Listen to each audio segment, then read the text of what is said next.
I've been on a mission for a couple of years to find the best track saw that provides the best value, and this might be it. And it costs several $100s less than one that looks and performs almost exactly like this. Maybe they're made by the same company, maybe not. Let's find out. If you'd like to check out this or any other tool that I showed today, links in the description, the pinned comment, and that shop button right here on YouTube. Let's see what this thing can do. Not a huge fan of the Bosch boxes. They remind me a lot of the Festool boxes, kind of thin feeling plastic, but they do stack and lock together, so that is a positive, I guess. I think Milwaukee and Makita and even Ryobi's boxes are better, but Ryobi doesn't send tools in boxes like this. So as you can see, this is packed very well. I love the foam inserts. Thank you, Bosch. This is a lot like the Festool and Milwaukee foam inserts, although I've heard that Festool's not doing that anymore. Let me know if they are. But I love the fact that a foam is formed around the saw, so if you're transporting this, you don't have to worry about it getting banged up, even if the box takes a really hard hit. Should be protecting your tool. And I do like this. See how it just sets in there? So nice. Dust collection adapter. Thank you. That's always a really nice add-on. Of course, the foam insert can come out if you need it to. The box is the box. Save that for later. Straight away, like fit and finish is very nice. I think this part, the handle part up here, feels a bit plasticky straight out of the gate. Later we'll compare it to Milwaukee, Makita, and Festool, and even the mighty Mafel to see how much difference there is here. But overall, I think just fit and finish of the saw is really nice. Mainly this base and the surround, top quality stuff. You might notice this looks kind of unique under the bottom if you're familiar with track saws. They have a very unique guide rail system, but this can be removed so that you can use it on standard tracks like Milwaukee's tracks, Festool tracks, Makita's tracks, PowerTech tracks, some of the better budget option tracks. You can use this saw on all of those tracks. So if you already have some tracks, you don't have to worry about it. But if you do get the Bosch tracks, which I actually recommend, I really like their tracks, this is a really good guide rail shoot. Let's go over the features of the saw, and then we're going to put it through the paces and see how it performs cutting plywood, thicker hardwoods, good stuff like that. Overall, I think this is one of the best value track saws on the market because it's not $800–900 like a lot of the competitors, but it also is very powerful and has some very cool features going on. Number one, corded. So you don't have to worry about buying into a different battery platform like Milwaukee or Makita. Makita does have a corded version too. That's actually a really good saw. If you don't want that different battery platform, this might be the way to go. Next up, the markings on here, really nice. You can see them very easily. Of course, high contrast, black on white. I do like the depth scale here. It is in inches as well as millimeters. So it doesn't matter which camp you're in, imperial or metric, you should be happy now. Metric, probably not happy that the inches are on there, but us people with the inches don't care if the millimeters are on there. So I think everybody's happy. Now you can pinch and move this depth setting. So this is a one-handed depth setting. This actually operates very smoothly. I like this. I like this a lot because I don't like the kind that you had, the single pole, that you have to twist the knob and then move it. A lot of those are sticky. Makita's are the only ones that work well. Everybody else is just sticks. This one works really well, up and down. This is also an on-track and off-track indicator. All you have to do is flip it over for whichever one you want. On top is on-track, on bottom is off-track. This goes from all the way from 0 to 52 millimeters. On track, you're getting just over 2 inches of cut depth, which is nice. Like most track saws are about this cut depth. As far as bevel adjustments go, there is one on the back, or one knob on the back, one on the front that you just twist, and then you can make your bevel adjustments from 0 to 47 degrees. And how you get to 47 degrees, I haven't seen this before. There's actually a little push button right there that you just, once you hit the positive stop at 45, push that button and it'll go all the way over to 47. It also goes to -1. It positive stops at 0. The -1 button is actually on the back, which is kind of cool. I have not seen that before on any track saw that I've tested, and I've tested a bunch, including the cordless version of this saw. It didn't bevel like that. As far as the blade chain goes, you just flip this switch up that's on top of the handle, and when you plunge it down, it locks the arbor right inside that window so you can easily access the arbor bolt. The blade that comes on this is a 48 tooth general purpose blade. It's really more for finer cuts versus rip cuts. You'd want fewer teeth if you're making a lot of rip cuts. But if you're cutting plywood, sheet goods, things like that, this should be pretty good. This also has a drop-down splinter guard. This helps with dust collection. This also helps with splintering of the top side of the plywood as well. So I'm glad to see that here. It's kind of satisfying. As far as the base goes, we touched on this earlier. This does have that Bosch Track. I'm assuming this is kind of proprietary. Bosch and Mafel share the same or similar ones. I really like these a lot because they're just so easy to adjust, and just there's only a sliver that this thing rides on. It just makes it dead accurate. I love it. And of course you can remove it and put it on standard tracks. The plunge action is nice. It's not stiff. Some track saws are more stiff than others. This is not. It plunges really well. Speaking of using it off track, it does have an indicator there just like your circular saw does on 0 and 45-degree cuts. So you absolutely can use this as a regular circular saw as well. This is also a variable speed saw, so you can dial up or down the speed just however you need. The dust port, along with the adapter, will adjust to any angle that you need. So it does pivot. I can't do that thing anymore, but if you know, you know. Now this also has electronic speed control, and I've tested some other tools that have that on board, and I really like that. What that means is basically it starts getting bogged down, or you start cutting thicker woods, and the motor detects that it needs to put out more power. It will do that to maintain a constant speed. So if you've got it set to a 3 and you're trying to blast through some really thick hardwoods, it'll ramp up the speed to keep it at that number 3 setting. What that does is just gives you better, cleaner cuts. So adjusting this to the track, very simple. Just some adjustment knobs, one on the front, one on the back. If it has a little slop, you're just gonna snug this up until it doesn't. Once the slop is gone, you're good to cut. Before we get into the performance of this saw and see how it's gonna cut, I'd like to know what type of tools you're looking for so I can check them out, maybe review them, help you make a better buying decision. I'm always looking to test new tools, so let me know in the comments. First power on, let's try it. You know, I always wonder before I do that, I'm very bad about doing the power on without first checking the tightness of that blade. And for whatever reason, I feel like I need to now. Now, power on.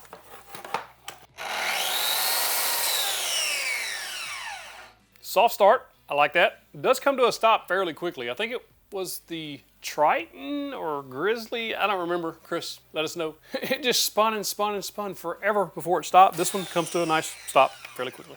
Let's cut something. Now this is a plunge saw, so you can plunge in the middle of a piece of plywood or whatever you're cutting. Like if you're installing sinks or for whatever reason you need to do a plunge cut. Before I even finish this cut, the cut is crispy clean. Like there are no splintering on the top side, none that I can feel right now on the bottom, and the dust collection is chef's kiss. Like it's very good compared to a lot of the ones I've seen. And I was a little concerned about that. We'll finish the cut, but I was a little concerned about that because it is riding what I think is fairly high from the shroud at least down to the surface of the wood. As you can see, the blade has to go down quite a bit before, I don't know, it may just be something that I'm seeing now and I've not noticed on other track saws. It just seems like it's riding a little higher, or at least the shroud is higher off the plywood or stock. May not be, but still, very good dust collection, very clean cut. That's one of the cleaner cuts that I've seen on plywood. It's nice. That blade's good. Cutting through the walnut, it has plenty of power to cut through the walnut. This blade is not intended to cut thick walnut. It's intended for sheet goods, which is why you saw such a great cut. With that said, it still did a really good job. A very clean cut on this walnut. Dust collection was, I started seeing a little bit of dust here, but I think it's just the sheer thickness of this cut, and most of that was coming off the bottom side of the blade, not on top. It did a really good job, plenty of power to cut through that. If I had a ripping blade, I could have pushed it faster, but because it was a finer tooth blade, it's just science. It's just the way physics works. You just have to take it a little bit slower, but it did a really good job here. Also, when cutting this thick walnut, I did feel or notice that this electronic speed control was kicking in because we have this high tooth count blade trying to cut through 2-inch thick walnut. It needed to maintain that speed, and it did a really good job. I felt it ramp up when it needed a little extra power, and as you can see, there's no burning at all on this nice thick piece of walnut. It just works. Now, one thing I will caution you on any track saw, this one included, is always check the square. Get you a good trusty square, plunge it completely down, make sure it's unplugged, And then also, you're just gonna set it on the shoe and then up against the blade, make sure that's perfectly 90. Before I made that thick cut, I checked it, it was not. I loosened these bolts off, let it settle, snugged them up. It still was really, really close, but not exactly perfect. So I just had to nudge it just a little bit, like 1/8 of a degree, like it was a tiny bit. And I just kind of held a little bit of pressure on it and snugged it down. Perfect 90-degree cut. Just be aware of any track saw. If you're wanting a perfect cut, make sure you check that before you do the cut. Ask me how I know. Just overall observation before we compare this to the competition, I think Bosch has one of the best track systems out there. I just like how this track operates. I think the Makita is way smoother than any track that I've ever tested. Like everything just glides like butter on there. But as far as the way these work, I like the Bosch a lot. And they do have attachments or accessories that you can get to do miters and all kinds of cool stuff. I don't know if any others have that, probably do, I just don't own them. Other than I do have the track saw square from TSO. It's a very handy for regular standard tracks, but I do like this miter gauge that you can get with this Bosch track. So how does this compare to the competition like Milwaukee, even its own little brother, and I'll tell you why little brother here in a minute, the Bosch cordless track saw, one of my fan favorites, and mine too, is the Makita, as well as the mighty Mafell, as I always say. This has always been hyped up to me that this was the greatest thing that's ever been invented for woodworkers, and it's all right, but it's, you know, we'll see how it all stacks up. First, before we get into the different models here, let's talk about Bosch versus Bosch. Now, there's a few slight differences here, but overall, they're kind of similar. I actually prefer the cordless Bosch, the way it adjusts to the track. It has this little slide that just tensions the whole thing at once instead of the two knobs. That's very handy. I also do like the push button style depth stop on the cordless version. And this cordless version does have app control. Some people were triggered by that. You don't have to use that. But if you do need to dial in a specific speed, this will allow you to do that. So I think that's a really cool addition. And of course, this has LEDs and the whole nine. Like, it's a lot more modern style saw. And I think this overall is a slightly different, not better, different style saw. It just depends on what you're looking for. But the huge limitation of this cordless Bosch is that it's a 5.5-inch blade versus a 6.5 on all these others. Now, one of these saws is almost identical to this Bosch and costs several $100s more, and that would be the Mafell. Now, the Mafell has a lot of stuff going for it, but it is very expensive. And if you could pick up the Bosch for several $100s less and get basically similar results, would you do it? Well, that's up to you. You let me know. As far as stacking up to the competition, Milwaukee is probably one of my favorite cordless track saws on the market. It's just a fantastic saw. So how does it stack up against the Bosch? I actually like the depth adjustment on the Milwaukee. It also has a fine-tune adjustment, so you can really dial in the exact depth. If you need something exactly cut to a certain depth, this might be the way to go. And I do like the pinpoint indicator on the bevel cuts that the Milwaukee offers. The Milwaukee also has anti-tip. This Bosch saw does not have the anti-tip, and the Milwaukee does have a riving knife, which I do like having if there's no anti-kickback. And as far as I know, this Bosch does not have an anti-kickback. There is an overload safety on the motor that will shut it off if it gets overloaded that I read in the manual. Yes, I looked at the manual. But as far as anti-kickback like the Mafell had, if I'm not mistaken, the Makita, one of them, it doesn't have it. Now, when you compare it to the Festool, big price difference here because the Festool's $800, $900 all in. So you're looking at several $100s more expensive if you went with Festool, but you do get a few niceties. One, this has anti-kickback, so if it does bounce up off the track, it shuts the motor off, which is always nice to know. It's just a nice peace of mind. But as far as the adjustments go, I like the Festool one and the Milwaukee. They're very, very similar. The Festool also has fine-tune adjustment, and there is that pinpoint indicator on the bevel cuts. There is no anti-tip on the Festool, but overall, it's a really nice saw, but it's much more expensive. Now, looking at the Mafell, you can even tell the form factors are very similar, especially where the dust port comes down. You kind of see they look very, very similar there. The Mafell has a couple of things that are different, maybe better, maybe not, than the Bosch. First, the way the bevel adjustment works is a single pole bevel, so you just loosen and tighten the front bolt, and then you can bevel it and then snug that back down. I do like that. And the way you get to -1 and 47 degrees, 48 degrees on this one is different. This is a little slide switch there that allows you to do that. And the Mafell does have a scribe cut setting where this one does not. The Milwaukee, Makita, and Mafell all have that scribe cut setting, so that's nice to have if you cut a lot of sheet goods and you're trying to get the cleanest possible cut. But as you saw with this Bosch, it was extremely clean. But the depth adjustment works exactly the same. They're basically the same part as far as I can tell. The only real difference here is Mafell only does metrics on their scale. Not sure what they have against Imperial folks, but Bosch includes us. Mafell and Bosch both use the same or similar base. They will ride on the exact same track. As a matter of fact, when I tested the Mafell, I used it on the Bosch Track because the Bosch Tracks were cheaper and I had one on hand. But these are essentially the same saw, slightly different. So if you're looking for Mafell level stuff, quality, etc., I would probably just go with the Bosch and save the money. I was not overly impressed with the Mafell. I think it's a really good saw. I just think it's very expensive, and if you can get the same or very similar results from the Bosch, why not go with Bosch? When you compare this to the Makita, now this is one of the best valued track saws on the market for about $520. Track included, a 55-inch track plus the cordless Makita track saw is very difficult to beat. So how does this stack up? Because this is almost apples to apples here. Bosch versus Makita. This doesn't come with the track, but Bosch's base track is 63 inches. You can get different lengths, but I like that they have the 63-inch versus the 55-inch track that most everybody else is running, or at least comes with this Makita saw, and most all these other track saws come with a 55-inch track or have one available. I do like the fact that we have a 63-inch track, and I like the rail system they have. However, the Makita track is undeniable one of the best tracks on the market. Every saw you put on there that is compatible with that will just glide on there extremely easy while also being tensioned to the track. So it's fitting the track like it's supposed to, but it's just that material they have on top just glides. I can't say it enough how much I like it. This Makita also has a scribe cutting setting. This Makita also has pinpoint indicators to let you know exactly where you're going to bevel cut. The only thing I have a minor quip with is the single pole adjustment, but I'd like to push and move. But I think the Makita has a better adjustment than this Bosch. It just works a lot better, and I'm just overall happy with it. I just wish they had some Imperial measurements on there. They're like Mafell, they just don't. But overall, they both have electronic speed control, so it's going to ramp up the motor if you need that extra power there. Kind of apples to apples here. It just depends on what brand you like or want to go with. And you do have the option with the Bosch to get regular tracks or the Bosch tracks, so there's a little bit more options there. But it's like, if it's my money, like what am I buying? I would tell you to get the Makita.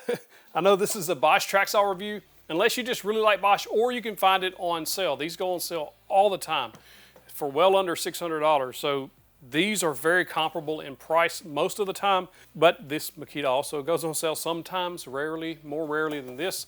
If you'd like to stay up to date on deals, you should sign up for my email list. I send out a free daily deal email every morning.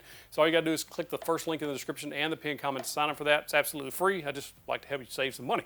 But overall, I think these are very comparable, very similar power, very similar features. It just depends on which brand you would rather go with. One feature the Bosch has that I haven't seen on some of these other ones, Mafell probably has it, is the single bevel point. In other words, when it's sitting on the track, you can set the track down for your 90-degree cut, or when you bevel it over, you don't have to adjust the track over to adjust for that bevel cut. You just tilt it over. You can use the same line.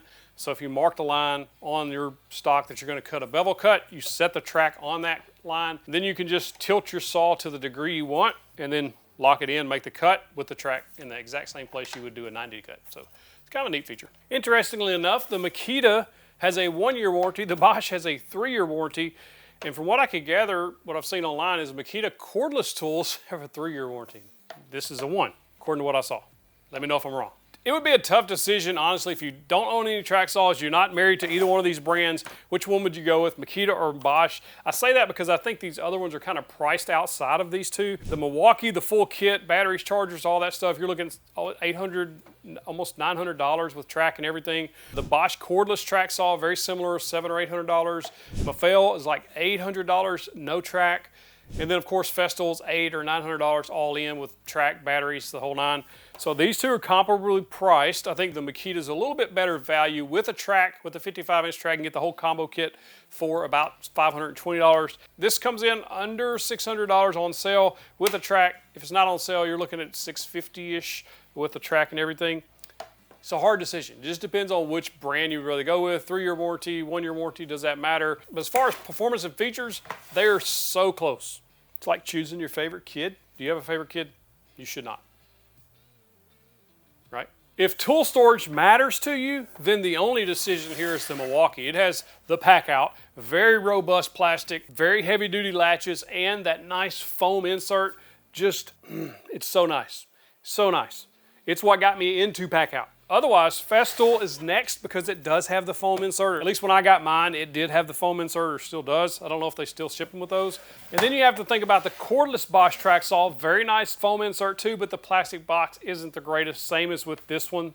This Bosch, the plastic box just isn't great, but it does have the foam insert.